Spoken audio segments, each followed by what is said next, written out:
أحبتي مشاهدي ومتابعي قناة المنهاج الفضائية، أرحب بكم في حلقة جديدة من حلقات برنامج المنهاج الطبي. حلقة هذا اليوم سوف نكمل ما بدأنا به بالحلقتين السابقتين حول موضوع الشخير وتوقف التنفس أثناء النوم والتهابات الأذن عموما. في إعادة سريعة وبسيطة لموضوع الشخير. الشخير هو انسداد جزئي في المجال التنفسية العليا اللي هي ابتداء من الأنف ومنطقة الحلق ومنطقة القصبة الهوائية العليا. حقيقة الشخير راح يسوي لنا مضاعفات، ابتداء من المضاعفات البسيطة إذا كان مثلا من الشخير النوع القوي يبدينا بيكون انه آلام في الرأس وعصبية، مزاج يكون الإنسان يكون صاحب الشخير، إضافة إلى أنه فقدان الشهية وقلة إنتاج العمل وعدم التركيز في المدارس أو أثناء الدوام. إضافة للمضاعفات الطبية اللي تكون من الشخير اللي هي ارتفاع نسبة الدهون وارتفاع ضغط الدم وارتفاع السكري والجلطات ولربما حتى الموت المفاجئ. أهم أسباب الشخير هو السمنة المفرطة، فإحنا ننصح المشاهدين أنه تقليل الوزن للوزن المتعارف الطبي، واللي إحنا انطينا معادلتين سابقات بالوزن المثالي اللي هو الطول بالمتر، أو العفو الوزن بالكيلوغرام على الطول بالمتر تربيع، أو فوق المتر. ايش قد يكون طول الانسان فوق المتر يكون وزن الانسان مثالي، للرجل يكون زياده 10 كيلوات مسموح، المراه لا، فقط فوق المتر. عمليات الشخير بالنسبه للاطفال يعني اكثر عمليه مشهوره هي استئصال الزوائد خلف الانف مع اللوزتين، وبالنسبه لكبار السن اكو عندنا عمليه استئصال جزء من اللهات المرنه اللي يعرف خطا عند الناس انه لسان الموت بالليزر، عمليه بسيطه تحت التخدير الموضعي حوالي 10 دقائق الى 15 دقيقه. اذا المريض ما تحسن لهذه العمليه نسوي عمليه كبرى انه نستأصل اللوزتين، ويعني يعني مع خياطه مكان اللوزتين الجدار الامامي والخلفي، واستئصال جزء من اللسان، واستئصال كافه اللهات المرنه يعني بالليزر. طبعا هذه العمليه الكبرى يعني بعد اذا فشلت العمليه تحت التخدير الموضعي. هذا فيما يخص الشخير بإعادة بسيطة. فيما يخص أمراض الأذن، واحدة من ملاحظات الأمراض الأذن أنه لما تدخل حشرة في أذن المريض، حقيقة الحشرات قد تكون صغيرة كالنملة وقد تكون حشرة كبيرة، نادر جدا أنه الحشرة تدخل داخل الدماغ فراح تحاول تمزق غشاء الطبلة. أهم مشكلة تسويها الحشرة أثناء دخولها الأذن أنه راح يصير يكون عند المريض حالة الدوار، يفقد التوازن، فممكن يسقط على الأرض وينجرح في أقرب مثل آلة حادة. طريقة بسيطة وسهلة للقضاء على حركة الحشرة داخل الأذن هو استخدام المحلول الملح إذا كان متوفر بالبيت، أو نقدر احنا نسويه يعني ملعقة طعام ملح زائد يعني قدح ماء، قلاص مي وخاشوقة ملح، ونقطر داخل الأذن، راح يموت لنا أي حشرة، أي حشرة يموت لنا إلى أن مراجعة أقرب طبيب أو مؤسسة صحية. إضافة إلى موضوع احنا تناولناه سابقا هو موضوع الشمع. موضوع الشمع موضوع هو عبارة عن حالة وظيفية للأذن تنفرز عند وجود مؤثر خارجي. هذا المؤثر الخارجي قد يكون جسم غريب، وقد تكون ميكروبات مثلا، او قد تكون افرازات جلديه مثل يعني امراض الاكزيما، او يعني وجود الشعر داخل الاذن هو اللي راح يحفز لنا افراز الشمع. فاحنا ننصح المواطنين بعدم استخدام عيدان التنظيف اللي متوفره في الاسواق او الصيدليات. خطا تعرف حقيقه عيدان التنظيف، لانه هذا الشمع عباره عن ماده صمغيه، فاستخدام العيدان راح يدفع لنا الصمغ يودينا على الطبله اللي يكون عاده شكلها مقعر وراح تنسد لنا الاذن. واحد من اهم المواضيع اللي راح نتطرق لها حاليا بخصوص امراض الاذن هو او التهاب الاذن هو استخدام المضادات الحيويه. حقيقه بدايه المضادات الحيويه اكو بها تاثيرات جانبيه. من التاثيرات الجانبيه للمضادات الحيويه هو اولا الحساسيه. طبعا اقصد المضادات الحيويه هي الكباسيل او الابر مال الالتهابات اللي يسموها بالعاميه.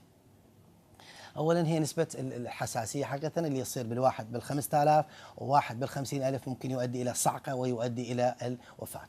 طبعا تكون بالابر اكثر من الكبسول، والكبسول تكون اكثر من الشراب، والابر اللي تعطى عن طريق الوريد تكون اسرع في حاله الحساسيه وحاله الصعقه. فاحنا يعني هذا اول تاثير. التأثير الثاني لاستخدام المضادات الحيوية هو يعني عندنا بكتيريا داخل الجسم. هذه البكتيريا هي تفرز مواد نافعة للجسم. كثرة استخدام المضادات الحيوية يغير لنا من هذه البكتيريا، يحولها من بكتيريا نافعة للجسم إلى بكتيريا ضارة بما يسمى opportunistic infection، يعني الالتهاب ناتج من تحويل حالة البكتيريا من حالة نافعة إلى حالة مضرة بالجسم. ثلاثة، يعني واحد من مضاعفات استخدام الأدوية الالتهابات بصورة مستمرة هو تغيير طبيعة الجرثومة للدواء، بحيث يقوم الدواء ما يشتغل، ما يأثر عليه. يعني احنا إذا كان عندنا جرثومة وعندنا جدار إلها، لما يجي الكبسول أو يجي الإبرة مثلا تخترق هذا الجدار وتموت لنا الجرثومة. الاستخدام مرور الوقت راح الجرثومة تتعود على هذا الدواء وما يشتغل. وحقيقة يعني مع الأسف احنا عندنا إفراط جدا باستخدام المضادات الحيوية. حقيقة في الدول المتقدمة المضادات الحيوية لا تصرف إلا بوصفة طبيب، لا تصرف إلا بوصفة طبيب. وبالإحصائيات العالمية أكثر بلد يستخدم المضادات الحيوية هو العراق حقيقة، وأقل بلد بالعالم يستخدم المضادات الحيوية هي بريطانيا. إضافة إلى أنه هذا استخدام المضاد الحيوي يعني حقيقة هو مكلف ومنهك على الدولة. ولا مثلا نفترض في إحصائية بسيطة أنه إحنا عندنا 4000 مثلا مريض ربما يراجع المؤسسات الصحية بالنجف بين مركز صحي وبين مستشفى. لو افترضنا إحنا ذول ال 4000 مريض كلهم راح يطلبون أو يأخذون شريط الكبسول، شريط الكبسول يكلف مثلا 4000 مثلا على الدولة، راح يطلع لنا حوالي 16 مليون دينار يوميا ينصرف كمضادات حيوية بالنجف. لربما يكون هو غالبيتها هو يعني ما يحتاج المريض، ولكن انه هو يعني يضغط على الطبيب في المؤسسه الصحيه، او يكون يستخدمه مثلا بال يعني باي هاند احنا نسميه من الصيدليات. فاحنا هذه المضاعفات الجانبيه للمضادات الحيويه، فاحنا ما ننصح باستخدام المضاد الحيوي يعني نسميه احنا باي هاند، تروح للصيدليه وتعال انا منشور انطيني كبسول انطيني مثلا مال دواء نشله. ولكن احنا نتعامل يعني مع الواقع بما هو كائن. هذا طبعا خطأ، يعني انا ما اشجع انه انا اقول نستخدم المضاد الحيوي، ولكن بما هو كائن هذا الوضع راح اتعامل وياه بما يجب ان يكون. مفروض ماكو مضاد حيوي يصرف الا بوصفه الطبيب. ولكن لو افترضنا احنا هسه وضعنا الحالي بما هو كائن، المريض يريد يصرف يعني مضاد حيوي الكبسول، ايش وقت انا اصرفه؟ طبعا احنا اولا احنا عندنا تاثير الابر على الجسم مو مثل تأثير الكبسول. حقيقة على الكلية تأثير الإبر يكون أكثر من تأثير الكبسول، لأنه هذا عرفنا احنا إفراز كل الأدوية اللي موجودة بها مضاد حيوي وبها مواد حافظة. الجسم عادة يمتص الدواء من الكبسولة أو من الإبرة، والمواد الحافظة يطرحها غالبية الأدوية تطرح عن طريق الكلية. فاستخدام طبعا الادويه بصوره مفرطه وبلا مبرر يؤدي الى شنو؟ الى تعب الكليه، وربما بمرور الوقت الى عجز الكليه. وطبعا احنا نعرف انه الكليه العضو الوحيد اللي اذا تلف لا يمكن تعويضه. كل أعضاء الجسم الباقية إذا ممكن صار بها مرض ممكن تعالج، باستثناء الكلية. إذا صار بها عجز، إذا تلفت الكلية لا يمكن تقريبا علاجها إلا بعملية زرع كلية. وعملية زرع الكلية عملية يعني صعبة النجاح وبها مضاعفات أخرى، وعملية معقدة جدا حقيقة يعني. فإحنا أفضل علاج إنه شنو؟ يعني نساعد الكلية أنه ما نؤدي إلى ضررها. وعلى فرض هسه احنا لما نستخدم المضاد الحيوي، استخدام الابره على الكليه واستخدام الكبسول او الحب المضاد الحيوي على الابره، مثل انسان نضرب مثل يعني بسيط، انه الانسان لما يحمل مثلا ثقل على ظهره، مثل ما انت تشيل مثلا 50 كيلو على ظهرك بينما انت مثلا تشيل 10 كيلوات على ظهرك، ايهما اخف؟ ايهما اثقل؟ طبعا اكيد ال 50 كيلو ياذيك اكثر. وبالتالي الابره لما اخذها اني الجسمي راح تاذي كليتي اكثر مما اخذ الكبسول. هذه مضاعفات استخدامات المضادات الحيويه اللي هي استخدام شخص احنا نسميه بدون استشاره طبيب. ولكن على فرض اني انه المريض يقول انا كان عندي التهاب اذن وسطى واريد ياخذ كبسول، هذا خطا، انا ما اشجع عليه، ولكن راح اتعامل بما الواقع ما هو واقع. شو كنت انا اقدر استخدم الكبسول؟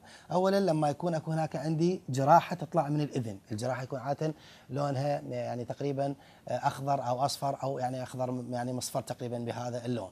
او لما يكون الطفل يعني عمره تحت السنه، تحت السنه عمر الطفل نستخدم له مضاد حيوي. اذا كان يعني عنده التهاب اذن وسطى يعني عاده يكون يعني مصاب بانفلونزا، بعد يوم او يومين يبدي بالم ويعني بكاء بالليل، ويكون قله النوم لربما حتى مع التقيؤ وقله الرضاعه.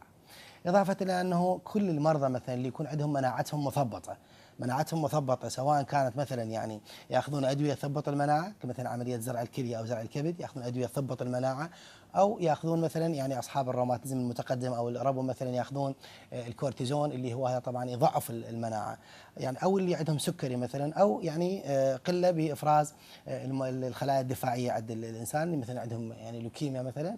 هؤلاء مثلا إذا أصيبوا بأي حالة إنفلونزا خلي يستخدمون مضاد حيوي. أنا ما أشجع ولا أقول أنهم المفروض يأخذون، ولكن لأنه إحنا نتعامل بالواقع بما هو واقع، هذا الموجود انه يروح للصيدليه باي هاند، انطيني كبسول، انطيني دواء مال نشله، وياخذها المريض. اضافه الى انه لو افترضنا احنا يعني المضادات الحيويه، من نستخدم المضادات الحيويه اذا اضطريت تستخدمها مثلا استخدمها حاول تكون بالعضله، لا تستخدمها بالوريد انت وحدك يعني، لانه بالوريد يجب انه طبعا في كل الدول المتقدمه الابر اللي تعطى عن طريق الوريد تعطى عن طريق بطيء، يعني مغذي بطيء تقطير، حتى المريض اذا صار عنده حساسيه ممكن نلحق نوقف الدواء. اذا انطيناه مباشره بالوريد بسرعه ما راح نلحق مثلا نوقف اذا صار عندنا حساسيه او اذا صار عندنا صعقه. طبعا الصعقه اللي هي تصير عند المريض هي عباره عن اختناق من الحنجره ويعني انتفاخ الرئه بحيث يضيق التنفس، وممكن انه اساسا يعني تنتفخ الشفتين والوجه مثلا، طبعا يرافق احمرار في بدايه الامر وتباطؤ في ضربات العفو اول مره يكون اكو يعني تسارع في ضربات القلب وانخفاض بالضغط. اذا احنا يعني لربما هذا في دقائق إذا ما عالجناه يعني مواد الخاصة لرفع الضغط هذا ربما يؤدي إلى الوفاة. صحيح هي نادرة، عندنا كل 1 إلى 50,000 يصاب بالصعقة و1 إلى 5,000 يصاب بحساسية، فنفضل استخدام الأوبر عن طريق العضلة. طبعا يعني لا بأس إذا نذكر أنه طريقة ضرب يعني طريقة مكان ضرب العضلة، نقسم عضلة الفخذ إلى 4 أقسام، فالقسم اللي يكون من العلوي الخارجي إذا قسمنا العضلة إذا 4 أقسام، يعني من الجانب يكون منها 2 فوق و2، يكون الجانب الخارجي الجانب العلوي نضرب بالعضله. او طريقه زرق الابره احنا نفضل اول ما تدخل الابره تدخل بطريقه مائله، واثناء ما طريقه مائله حوالي سنتيم او اكثر، سنتيم ونص الى سنتيمين، نحولها بطريقه عموديه ونخرج بطريقه عموديه. طبعا انا هذا ما اقول انه الناس يضربون الابر بالبيت ولا اشجع عليه، ولكن انا اتعامل بما هو واقع. يعني اكو ناس هم يضربون بالبيت بس هم يعرفون خبره قليله